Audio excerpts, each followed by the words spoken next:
Hello viewers, I doctor S K Lal welcome you all in my YouTube channel. मेरे YouTube channel में आपका बहुत बहुत स्वागत है। अगर आप इस चैनल पर नए हैं तो चैनल को सब्सक्राइब कर लें। आज का वीडियो है हमारा जीरो स्पर्म काउंट पर। तो हम देखते हैं कि जब स्पर्म काउंट जीरो होता है और मोटिलिटी जीरो होती है तो लोग घबरा जाते हैं कि अब क्या होगा, अब मतलब हम पिता बन पाएंगे कि नहीं पाएंगे। तो फर्टिलिटी से ये बहुत जुड़ा हुआ मामला है और बहुत संवेदनशील मामला है। इसी पर ये पूरा वीडियो है। वीडियो का अंत तक बने रहें और आप देखेंगे कि आपको इससे बहुत ज़्यादा फायदा होने वाला है। तो शुक्राणु संख्या का शून्य होने का मतलब होता है एंजियोस्पर्मिया। चिकित्सीय भाषा में, मेडिकल जो लैंग्वेज है उसमें हम इसको कहते हैं एंजियोस्पर्मिया। यह एक ऐसी स्थिति है जिसमें बीज में शुक्राणु नहीं पाए जाते हैं और यह खबर तनावपूर्ण हो सकती है, लेकिन इसका मतलब यह नहीं है कि पिता बनने की संभावनाएं पूरी तरह से खत्म हो गई। ये दो प्रकार का होता है। एक होता है ऑब्स्ट्रक्टिव एंजियोस्पर्मिया।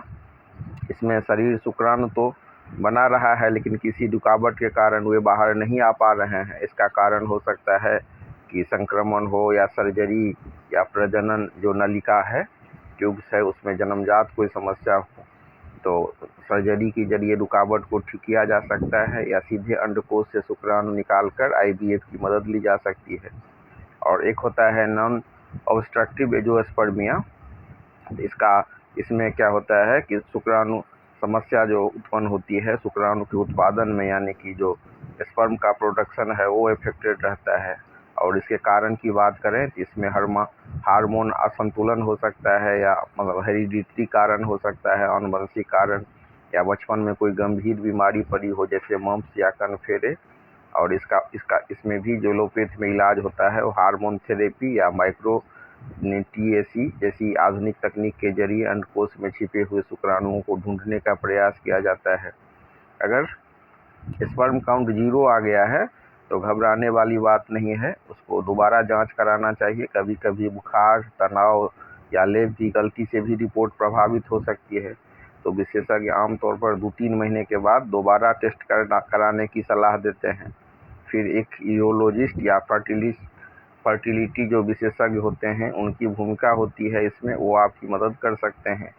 और डॉक्टर अक्सर FSH या टेस्टोस्टेरोन के स्तर के जांच के लिए ब्लड का टेस्ट करवाते हैं।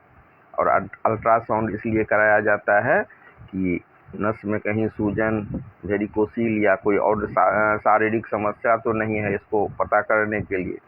तो चिकित्सा विज्ञान में प्रगति के कारण एंजियोस्पर्मिया से पीड़ित कई पुरुष अब उन्नत तकनीकों की मदद से जैविक पिता बन सकते हैं। और सबसे महत्वपूर्ण बात है कि जांच में ये सब बातें पता लग जाती हैं, लेकिन हम एक अन्य चीज़ का उल्लेख करना चाह रहे हैं, वो है होम्योपैथिक इलाज। आप देखेंगे कि बिना कोई जटिल प्रक्रिया अपनाए, बिना कोई जटिल सर्जरी के कई बार दवा से ही ये ठीक हो जाता है। तो अलग अलग कंडीशन होता है जिसमें स्पर्म काउंट जीरो होता है। जैसे पस सेल का आना, पस सेल जब आता है तो उस समय में क्या होता है कि मतलब ये इंडिकेशन होता है कि कहीं कोई इन्फेक्शन वगैरह सब तो नहीं। तो कई बार एंटीबायोटिक लेने के बाद से आप देखेंगे कि स्पर्म बनने लगता है। हाँ, कुछ समय लगता है, तो धैर्य की भी आवश्यकता होती है।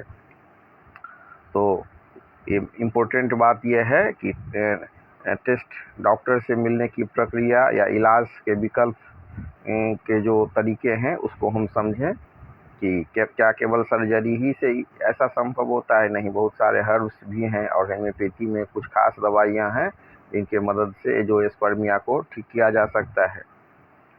अब हम समझते हैं रिपोर्ट को कि अगर हम देखते हैं कि कितना मात्रा होना चाहिए सीमेन का, वॉल्यूम कितना होना चाहिए और फ्रैक्टोज लेवल कितना होना चाहिए। आप देखेंगे कि जब जांच कराते हैं तो उसमें लिखा होता है कि सीमेन वॉल्यूम, उसके बाद फ्रैक्टोज लेवल, उसके बाद पीएच लेवल, तो ये सब रहता है। और उसमें आप देखेंगे फॉलिकुल स्टिमुलेटिंग हार्मोन का लेवल। तो इन सब बातों को समझना ज़रूरी होता है।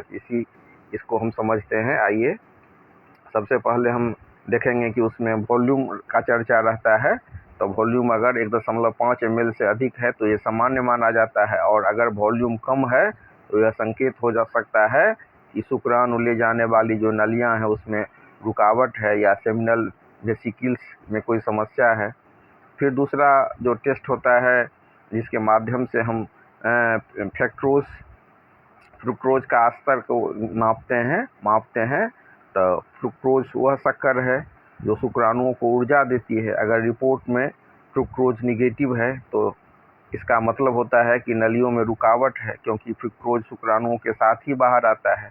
फिर चर्चा करते हैं पीएच लेवल का। अगर मतलब ये 7.2 से 8 तक है तो इसका मतलब है ये हल्का क्षारीय है, अल्केलाइन है और ये सामान्य स्तर होता है। लेकिन अगर पीएच बहुत कम है यानी कि एसिडिक है और वॉल्यूम भी कम है तो यह इजैकुलेटरी डक्ट में रुकावट की तरफ इशारा करता है।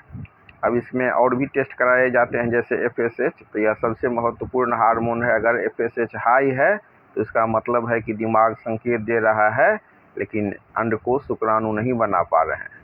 अगर FSH नॉर्मल है तो बहुत संभावना है कि शुक्राणु तो बन रहे हैं लेकिन किसी रुकावट के कारण वो बाहर नहीं आ पा रहे हैं। तो एक होता है स्क्रोटल डॉपलर, या अंडकोश की शारीरिक संरचना और नसों की जांच के लिए किया जाता है। और एक होता है सेंट्रीफ्यूज टेस्ट, तो ये लेबोरेटरी में जो सीमेन होता है उसको बहुत तेज़ी से घुमाया जाता है ताकि अगर बहुत कम संख्या में भी शुक्राणु हो तो नीचे बैठ जाएं और माइक्रोस्कोप में दिख सकें। तो कभी कभी 0 काउंट वाली रिपोर्ट में भी इस टेस्ट से कुछ जीवित शुक्राणु मिल जाते हैं।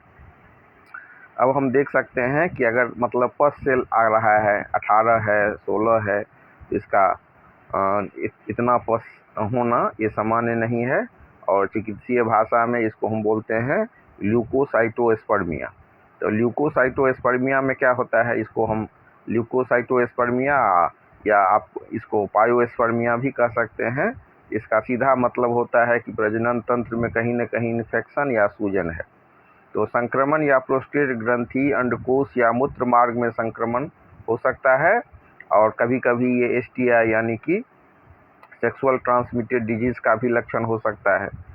तो पस सेल का संबंध है 0 स्पर्म काउंट से। पस सेल का होना स्पर्म काउंट के लिए 2 तरह से समस्या पैदा कर सकता है। एक है अस्थायी रुकावट, गंभीर इन्फेक्शन की वजह से नलियों में सूजन आ सकती है, जिससे शुक्राणुओं का रास्ता ब्लॉक हो जाता है। पस सेल्स रिएक्टिव ऑक्सीजन स्पीसीज छोड़ते हैं, ये ऑक्सीडेटिव स्ट्रेस पैदा करते हैं जो शुक्राणुओं को बनने की प्रक्रिया को बाधित कर सकते हैं या नष्ट कर सकते हैं।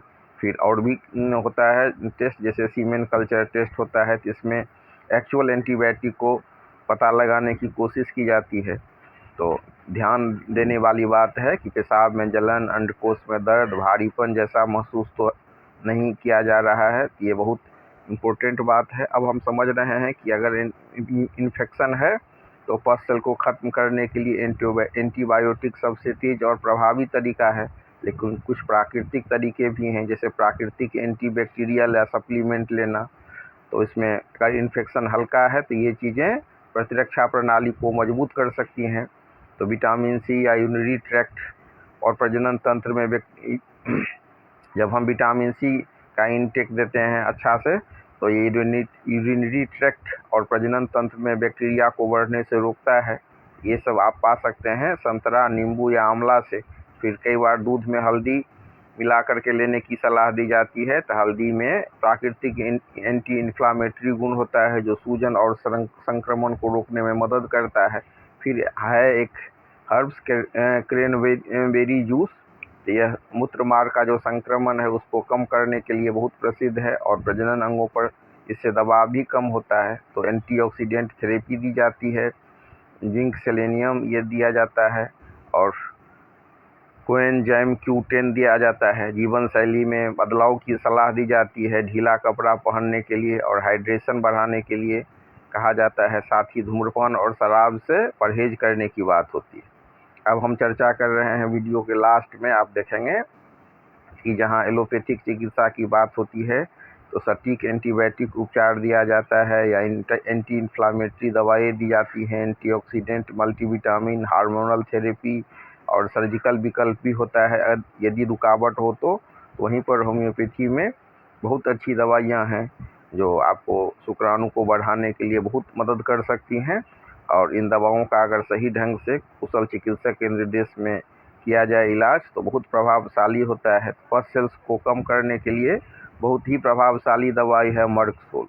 यह शरीर में किसी भी प्रकार के पस या संक्रमण को खत्म करने के लिए बहुत प्रमुख दवा है। और वहीं पर अगर अंडकोश में सूजन हो या संक्रमण के कारण भारीपन महसूस होता है तो पल्स्टिला दिया जाता है। हीपर सल्फर भी बहुत रिकमेंडेड मेडिसिन है पस को सुखाने के लिए और संक्रमण को आगे फैलने के लिए। अब कितना पोटेंसी में देना चाहिए और कौन सी दवाई देना चाहिए, तो हेम्योपैथी में जो पर्सनल ट्रीटमेंट होता है, पर्सनलाइज करके केस हिस्ट्री लिया जाता है और सिम्टम्स के हिसाब से एक या अधिक दवाई का चयन किया जा सकता है। और स्पर्म काउंट बढ़ाने की बात हो तो उसमें एक बहुत ही प्रमुख दवाई है एग्नस केस्टस। दवाइयाँ और भी हैं जैसे सेलेनियम। तो एग्नस केस्टस दवा तब दी जाती है जब प्रजनन अंग में कमजोरी हो और शुक्राणु उत्पादन बहुत कम या शून्य हो। वहीं पर सेलेनियम का यूज़ कमजोरी को दूर करने के लिए, खास करके शुक्राणुओं के कमी को और कमजोरी को दूर करने के लिए बहुत ही प्रसिद्ध दवाई है सेलेनियम। और सेलेनियम को देने से शुक्राणुओं की गुणवत्ता भी बढ़ती है। फिर एक दवाई है डेमियना। यह एक नर्व टॉनिक की तरह काम करती है और प्रजनन तंत्र की कार्य क्षमता बढ़ाती है। तो दवाइयाँ और भी हैं जैसे कोनियम है, तो वो हार्मोन का भी संतुलन स्थापित करता है। साथ ही पुरानी चोट या गांठ के कारण जो सख्तपन है और इसके कारण जो रुकावट है उसको ठीक करता है। और एक दवाई है ऑडम मेटेलिकम। वह स्वास्थ्य को सुधारने के लिए और हार्मोन का जो लेवल है उसको सुधारने के लिए दवा दी जाती है। तो इस तरह से होम्योपैथ बहुत मदद कर सकता है। लेकिन तो बहुत महत्वपूर्ण बात है कि होम्योपैथी में जब इलाज किया जाता है तो बहुत सारा आपका जो लक्षण सब ली जाती है, पूरा हिस्ट्री लिया जाता है और बहुत ही ऑब्जेक्टिव ट्रीटमेंट होता है होम्योपैथी में। खास करके जो पसंद नापसंद, स्वभाव, नींद, हेरिडिटी, सारे लक्षणों पर विचार करके दवाई दी जाती है। और अलग अलग आदमी का अगर एक ही तरह का प्रॉब्लम है तो भी दवाई सेम नहीं रहता है। तो सेल्फ मेडिकेशन से बचें और कुशल चिकित्सक के निर्देशन में इलाज करवाएं। तो बहुत सारी दवाइयां हैं जिससे जीरो स्पर्म काउंट को ठीक किया जा सकता है और इसी के हिसाब से पोटेंसी भी तय होता है। और कुछ खास दवाइयां हैं जो 1-2 खुराक दी जाती हैं इसमें जीरो स्पर्म काउंट में, जैसे दवाई है मेडोरिनम। तो मेडोरिनम जैसी दवाइयाँ रिपीट नहीं की जाती हैं, उसको 1-2 खुराक दिया जाता है। तो मेडोरिनम 1 एम पोटेंसी में देते हैं, इसको हाई पोटेंसी में देते हैं या कभी कभी 200 पावर में भी दे सकते हैं। तो ये डॉक्टर निर्भर करता है पूरा इंटरव्यू लेने के बाद और पूरा विश्लेषण के बाद। हेम्योपैथी में ये बहुत ही शक्तिशाली दवाई है मेडोरिनम। डीप एक्टिंग दवाई है और इसे नोसोड कहा जाता है होम्योपैथी के मेडिकल भाषा में। तो ये प्रजनन प्रणाली और पुराने संक्रमण को ठीक करने में, पुराना जो ओल्ड इन्फेक्शन है उसको ठीक करने में बहुत मदद करता है। जीरो स्पर्म काउंट में ये दवाई बहुत ही उपयोगी और प्रासंगिक हो सकती है। तो अगर पुराना इन्फेक्शन है और स्पर्म काउंट का कोई पुराना या दबा हुआ संक्रमण है, जैसे STI सब का मामला हो, गुप्त रोग हो, तो मेडोरिनम उसे ब्लॉक को खोलने का काम करती है। पस सेल कई बार महत्वपूर्ण कारण होता है जीरो स्पर्म काउंट का। तो मेडोरिनम जैसी दवाएं शरीर की पुरानी सूजन और बार बार होने वाले संक्रमण को खत्म करने की क्षमता रखती है। और जो ऑब्स्टेकल आ रहा है, ऑब्स्ट्रक्शन आ रहा है, तो हेम्योपैथी में माना जाता है कि मेडोरिनम शरीर की नसों या नालियों में आई शक्ति या रुकावट को दूर करने में बहुत पावरफुल भूमिका निभाती है। इसके अलावा भी कुछ दवाई हैं। पहले हम मेडोरिनम की चर्चा कर लेते हैं। तो मेडोरिनम में हम देखते हैं कि कई बार रात में भी लक्षण सब बढ़ सकता है, याददाश्त कमज़ोर होना और हर काम में पेशेंट जल्दीबाजी करना चाहता है, पाँव के तलवा में जलन हो सकता है, पेट के बल सोने की आदत रहती है। इस सब में ये दवाई दिया जाता है। तो पस सेल के लिए इन्फेक्शन को सुखाने के लिए मर्कसोल जैसी दवाइयाँ कारगर हैं। हीपर सल्फर दवाइयाँ काम करती हैं और स्पर्म काउंट को बढ़ाने के लिए एग्नस केस्टस जैसी दवाइयाँ हैं। इसमें मैं एक और दवाई का चर्चा करना चाहूँगा, वो दवाई है पाइरोजोनियम। तो होम्योपैथ में ये एक अत्यंत प्रभावशाली दवाई मानी जाती है और इसे कई बार जो होम्योपैथिक चिकित्सक हैं वो होम्योपैथिक एंटीबायोटिक के रूप में देखते हैं।